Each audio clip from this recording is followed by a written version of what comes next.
মহাজন বললেন, গৌর হরির যুগল চরণকে যে জনে নিজের ধন সম্পদ মনে করতে পারে, ধন সম্পদ বলতে আমরা কোনগুলোকে মনে করি? এই পৃথিবীতে যা কিছু আছে, টাকা পয়সা, বাড়ি গাড়ি, বিষয় সম্পদ, এগুলোকেই আমরা আমাদের সম্পদ মনে ভাবি এবং এর জন্যই আমরা সারা জীবনটা মাটি করে যাচ্ছি।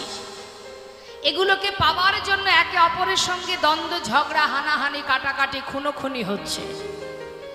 সেটা কিসের জন্য? এই পার্থিব জগতের এই বিষয় সম্পদের জন্য।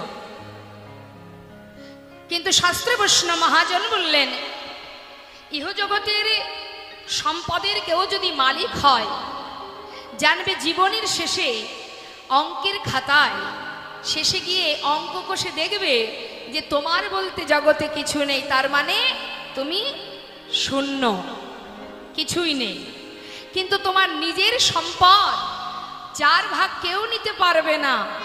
সেই সম্পদটা কি না, যদি গৌর হরির যুগল চরণ, ভগবানের চরণকে নিজের ধন সম্পদ মনে করতে পারো, শাস্ত্রে বললেন সেই একমাত্র জানে ভক্তি রসটি কেমন। অর্থাৎ সে জানে ভক্তি রস সার, অর্থাৎ সার কোনটি অসার কোনটি সেটা জানতে গেলে ভগবানের চরণকে নিজের ধন সম্পদ মনে করতে হবে। নিতাই গৌর হরি। হয়তো আপনারা বলবেন, তাহলে কি আমরা সংসার করব না? নিশ্চয়ই করবেন। সংসারে যখন কর্ম করছেন, অর্থ উপার্জন করছেন, করুন।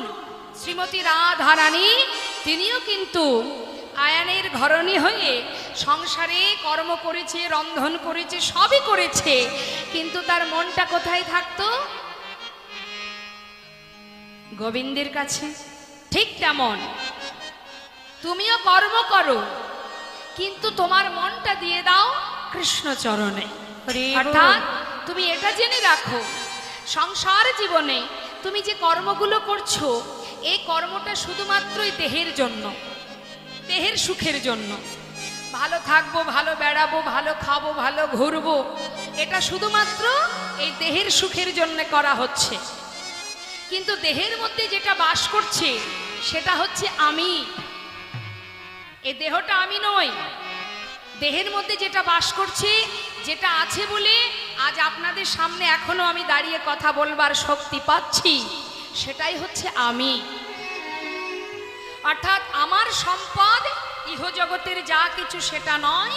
আমার সম্পদ হলো যিনি আমাকে পাঠিয়েছেন, যিনি জগৎ পিতা, যিনি সৃষ্টিকর্তা, সেই অনাদির আদি ভগবান শ্রীকৃষ্ণ, যিনি কিনা শুধুমাত্র আমার নিজের আপন ভেবে তাকে যদি ভালোবেসে, তাকে যদি তুমি নিজের করে রাখতে পারো, তবেই তুমি ধনী। নিতাই গৌর হরি বল, হরি বল।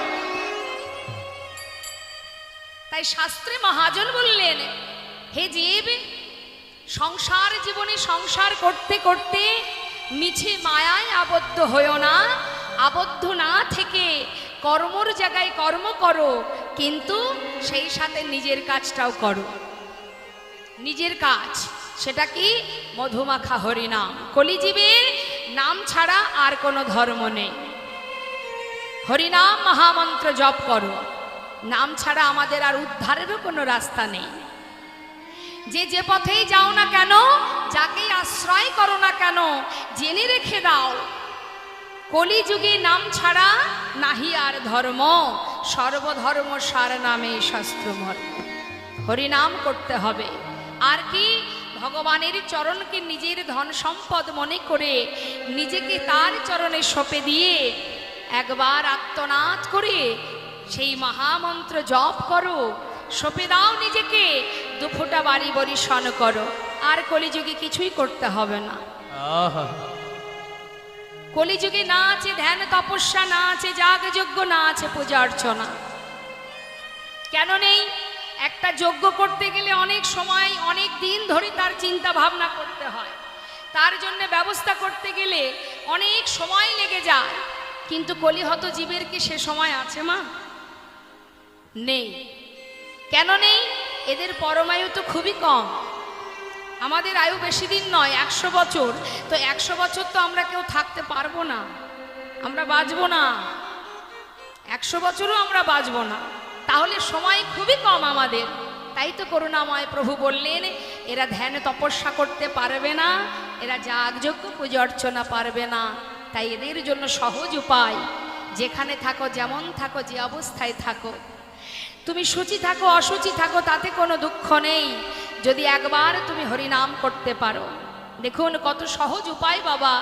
আমাদের সনাতন ধর্মের এমনই মহিমা, যেটা করতে গেলে, যে নাম করতে গেলে এমন কোনো নিয়ম নেই যে তুমি শুদ্ধ বসন না পড়লে হরিনাম করতে পারবে না। আছে এরম নিয়ম? আছে এমন কোনো নিয়ম আছে? রাস্তায় গিয়ে হরিনাম করতে পারবে না, হাতে কাজ করলে হরিনাম করতে পারবে না, এসব কোনো নিয়ম নেই। অপবিত্র পবিত্র বা সর্ববস্তাঙ্গত পিবা যৎ সারে পুণ্ডরিকাক্ষ সবার জভ্যন্তর সূচি। অর্থাৎ যেখানে থাকো, যেমন থাকো, সূচি থাকো অসুচি থাকো, তুমি বদনে হাতে করো কর্ম আর মুখে করো নাম, কোনো বাধা নেই। হ্যাঁ, যদি তুমি নাম করো তাহলে কি হবে? যদি নাম হরিনাম মহামন্ত্র জপ করো, তাহলে তোমার এই যে অপবিত্র দেহটা যদি অপবিত্র থাকে, এই নামের গুণে ভগবান বললেন যখনই নাম জপ করবে তার ভিতর বাহির সবই পবিত্র হয়ে উঠবে। তাই গৌর হরি বল, হরি বল। তাহলে আজ যখন আমরা সবাই সাধুর বাজারে বসে আছি, সাধু সঙ্গ লাভ করছি, আসুন সময় নষ্ট না করে একবার প্রাণ ভরে সবাই হরিনাম জপ করব, মহামন্ত্র। হ্যাঁ, তাহলে দেখি হাত তুলুন। সবাই তুলবেন, যিনি তুলবেন না সেটা তার সম্পূর্ণ ব্যক্তিগত ব্যাপার, কিন্তু আমার চোখের ফাঁকি দিয়ে কোনো লাভ নেই, কারণ আমি আপনার কর্ম অনুযায়ী ফল তো আর আমি দেব না, দেবে সেজন। এবার আপনার কর্ম আপনাকেই করতে হবে। হাত তুলুন। বাহ, নিতাই গৌর হরি বল। হাত নামাবেন না, এবার সবাই মিলে হাতে তালি দিয়ে প্রাণ ভরে আত্মনিবেদন করে মহামন্ত্র জপ করবেন। আমি গাইব, শুনে নিন, তারপরে আপনারা গাইবেন। হরে কৃষ্ণ হরে কৃষ্ণ কৃষ্ণ কৃষ্ণ হরে হরে, হরে রাম হরে রাম, রাম রাম হরে হরে, হরে কৃষ্ণ, বলুন হরে কৃষ্ণ।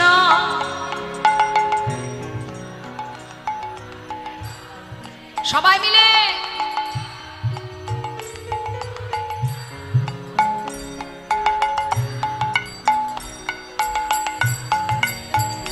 হরে কৃষ্ণ হরে কৃষ্ণ কৃষ্ণ কৃষ্ণ হরে হরে, হরে রাম হরে রাম, রাম রাম হরে হরে, হরে কৃষ্ণ।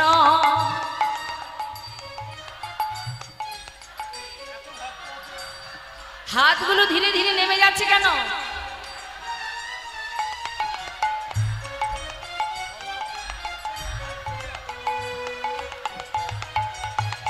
হরে কৃষ্ণ হরে কৃষ্ণ কৃষ্ণ কৃষ্ণ হরে হরে, হরে রাম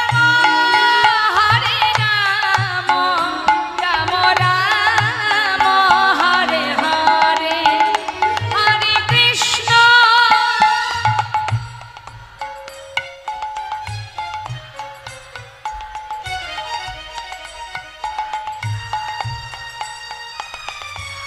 বাবা,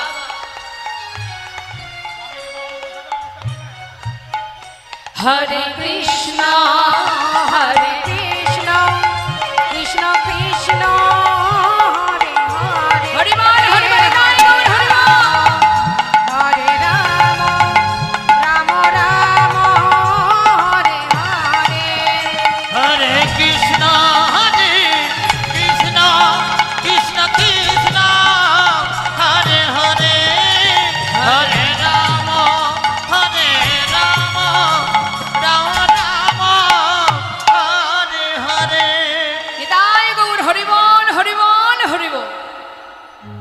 খুব সুন্দর। দেখুন শাস্ত্রে মহাজন বললেন, যদি কেউ হরিনাম গাইতে পারে তার কি উপকার, আর হরিনাম শ্রবণ করলে কি উপকার। তুমি যেভাবেই হরিনাম করো না কেন, যেমন ভাবেই করো না কেন, নাম তুমি যেভাবেই নাও না কেন, তাতেই উপকার। শাস্ত্রে বললেন, হেলায় বা শ্রদ্ধায় যেবা নাম লয়, ক্রমে ক্রমে কৃষ্ণ ভক্তির হয় উপচয়। যেমন ধরুন আজ এই হরিবাসরে জোর করে হাত তোলাচ্ছি, জোর করে হরিনাম বলাচ্ছি। অনেকের আবার দেখা যাচ্ছে যে ইচ্ছা নেই, কীর্তনিয়া বারবার বলছে, সামনে বসেছি, হাত না তুললে যদি আমার দিকে লক্ষ্য করে বলে দেয় কিছু, মানে ওই যে বললাম হেলায় বা শ্রদ্ধায়, ইচ্ছা নেই তথাপিও হরিনাম করতে হচ্ছে কীর্তনিয়াদের চাপে পড়ে, তাই তো। তাই মহাজন বললেন, এইভাবে চাপে পড়েও যদি হরিনাম করা যায় তাতে উপকার। আবার কি বললেন, কৃষ্ণকালী দিতে যদি কেউ করে কৃষ্ণ নাম উচ্চারণ, সেই সে নাম হয় তার মুক্তির কারণ। তার মানে মা দেখবেন ইহজগতে অনেক অনেক নাস্তিক ব্যক্তি আছে যারা সাধুগুরু বৈষ্ণবকে দেখলে জীবনে কখনো যার নাম করে না বা ভালোবাসে না, পছন্দ করে না, এখন তেমন কোনো ভক্ত যদি সামনে দিয়ে যায়, অনেক সময় ঠাট্টা করে ব্যঙ্গ করে বলে ওঠে, জয় নিতাই, বলে তো। অর্থাৎ সাধুকে দেখেছে বলেই কথাটা বলল, যে কথা জীবনে সে কখনো বলেনি। হ্যাঁ, মহাজন বললেন, মহন্তের স্বভাব কি, বৈষ্ণবের স্বভাব কি, সে কি প্রতিবাদ করে, এই তুমি বললে কেন, না, সে কি বলে, বাবা যে নাম কোনোদিন তোকে কেউ বলাতে পারেনি, তুই আমাকে ব্যঙ্গ করতে গিয়ে নামটা উচ্চারণ করলি, আমি যতবার যাব তুই ততবার বলবি, বলতে বলতে একদিন এই নাম তোর মুক্তির কারণ হয়ে যাবে। অর্থাৎ আপনি যদি আগুনে হাত দেন, জ্ঞানেই দেন আর অজ্ঞানেই দেন, আগুন কি ছাড়বে? তার যা ক্রিয়া সে কিন্তু একটু একটু করে দেখা দেবেই দেবে। তাই নামও তেমন, নাম গাইলেও উপকার, নাম শুনলেও উপকার। বাড়িতে গিয়ে ঘুমালে কিন্তু কোনো উপকার নেই। বলা যায় সকালবেলা চোখটা তো নাও মেলতে পারি, হ্যাঁ। তাই যত সময় দেহে প্রাণ আছে, সংসারে ত্রিতাপ জ্বালা তো ভোগ করছি, তার মধ্যে সুযোগ করে অনেক জ্বালা যন্ত্রণা ভোগ করে এই হরিবাসরে যখন এসেছেন, এই জায়গা থেকে আর উঠবেন না। হে গোবিন্দ, তোমার ঘর সব তোমার কাছে রইল, এই থাকলাম তোমার চরণে, আমি তোমায় ছেড়ে কোথাও যাব না। নিজেকে সঁপে দাও, আত্মনিবেদন করো, ভরসা করো, বিশ্বাস করো, তবেই সে তোমার পাশে থাকবে, না হলে থাকবে না। নিজের দায়িত্ব নিজেকে নিলে হবে না, নিজের দায়িত্ব তার কাছে সঁপে দিতে হবে এবং ভরসা রাখতে হবে, তবেই সে তোমার দায়িত্ব নেবে। আর তুমি যদি তোমার দায়িত্ব নাও, তাহলে তোমাকে কেউ রক্ষা করতে আসবে না। তাই দেখুন আজ কি বলছে, হরিনাম কেউ যদি শ্রবণ করে তার উপকারটা কি। জয়নিতাই, সবে মাত্র 6:30 বাজে, এখনই হাই তুললে হবে? হ্যাঁ, এত ঘুম আসছে? শুনে নিন কি বলছে শাস্ত্রে। শ্রী গৌরাঙ্গের মধুর লীলা,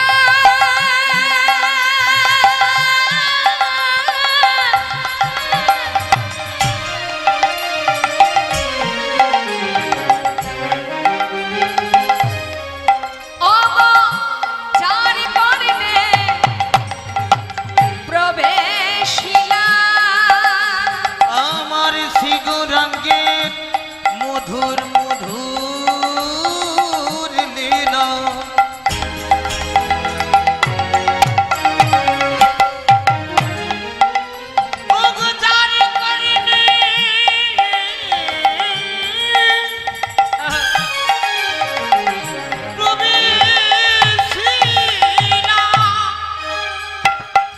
যার কর্ণে নাম প্রবেশ করবে মা, সে কি পাবে জানে? কি বলছে, এই হৃদয় নির্মল ভেলতা,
নিতাই জয় গো।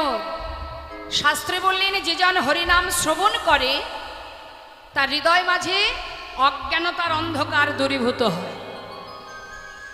সবাই আমরা অজ্ঞান হয়ে মানে জ্ঞান শূন্য হয়ে মায়ার বালিশ মাথায় দিয়ে মোহঘুমে ঘুমিয়ে আছি।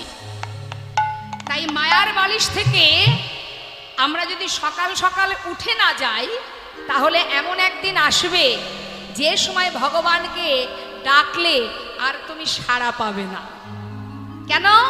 শাস্ত্রে বললেন শিশুকালে কৃষ্ণ ভাজে কৃষ্ণ পাবার আসে, যৌবনকালে কৃষ্ণ ভাজে আসে কি না আসে, আর বৃদ্ধকালে কৃষ্ণ ভাজে কি জন্যে? জমেরও তর আসে। তখন আমরা ভগবানকে ডাকি জমের ভয়ে, কিন্তু অসময়ে ভগবানকে ডাকলে কি হয়? ওমা, অসময়ে কোনো কাজ করলে সঠিক সময় ফল পাওয়া যায়?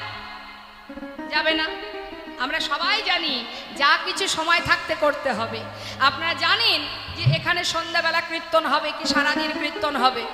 এখন আপনারা ধরুন আমার এখানে আসবেন আমার সঙ্গে দেখা করতে বা হরিনাম কৃষ্ণ নাম শুনতে। এখন আপনারা যদি অসময়ে আসেন তাহলে সময় মতো এখানে লীলাটা শুনতে পাবেন? পাবেন না। তাহলে আমরা সবাই জানি সব কিছুর একটা নির্দিষ্ট সময় থাকে, কিন্তু আমরা ভগবানকে কখন ডাকি বলুন তো?